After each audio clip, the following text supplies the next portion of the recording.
Welcome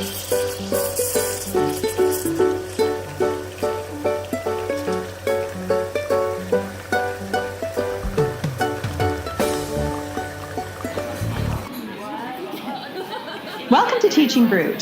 Today we're continuing with our series on Genius Hour and Passion Projects. We're specifically going to talk today about how to set it up in the primary or elementary school classroom.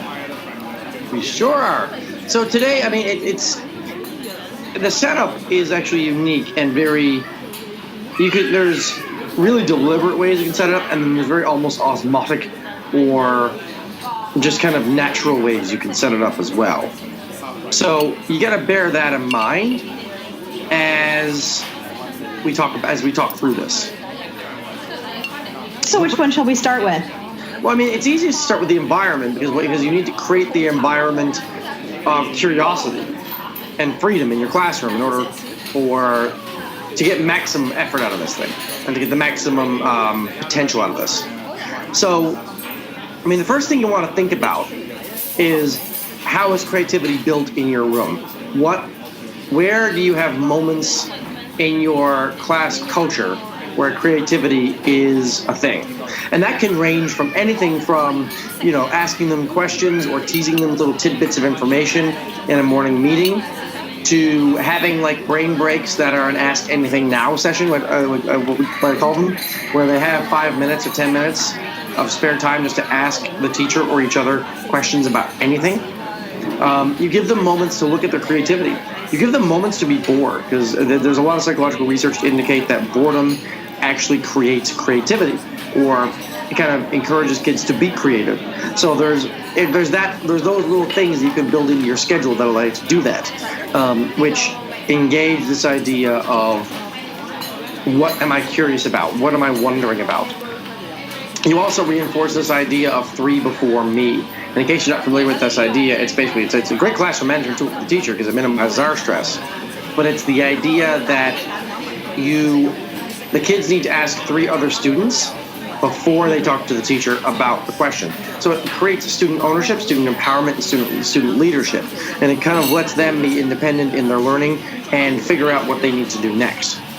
So that's a huge part of it, where you need to give their learning needs to go through them. It needs to be empowered through them. You give them the onus of their own learning, which is a pretty big concept, and a really hard thing to do for a lot of kids who are in grade 2 and 3, because they're really not used to the idea of independence. In the international scheme, you'll find a lot of kids who are coddled a lot, and that idea of, I have control over my own learning, that's a really unique thing for them. It is, and it's depending on which region you're in. It might not just be the grade 2s and 3s that are not in control. It could be right up through the end of primary school or elementary school. Absolutely. So the next thing you need to remember to do is intentionally make it part of your schedule. And in that, when you carve out your schedule, or when you create your schedule at the beginning of the year, or even if you change it midway through the year, Genius Hour is part of that schedule. It's not a reward system. It's not a consequence system. It's not a thing that you whenever you don't know what to do next. You make sure that it's part of your daily life. And by doing so, the kids know it's coming, and trust me, they get excited over it. But you can also start planning lessons around it and start figuring out where they need to go next with it. And it becomes part of your life, too, your planning life, which is a huge key part of it. And so creating that also helps create the culture of curiosity and the Genius Hour culture in your classroom. So if you're planning around it, clearly you need to know what every student is doing. Yeah, and you can make that pretty visible in your room. I have a Genius Hour wall where the kids essentially have to write their topic and what they're doing on a strip of paper, and that gets blue tacked to our wall. And that's got 2 purposes. Number 1, I know where they are, what they're doing. Number 2, the kids, if they run out of ideas, they can go look at the wall, and if there's an idea on the wall that another kid has done or is doing, then they're also curious about that concept, then they can go for it. And for me, who has slightly more than one class, I've got 220 kids, I do spreadsheets. And each class has a spreadsheet, and all of my information for their Genius Hour is on a single spreadsheet. Yeah, and that's the other way around. We do a spreadsheet as well, so that way the parents can see it.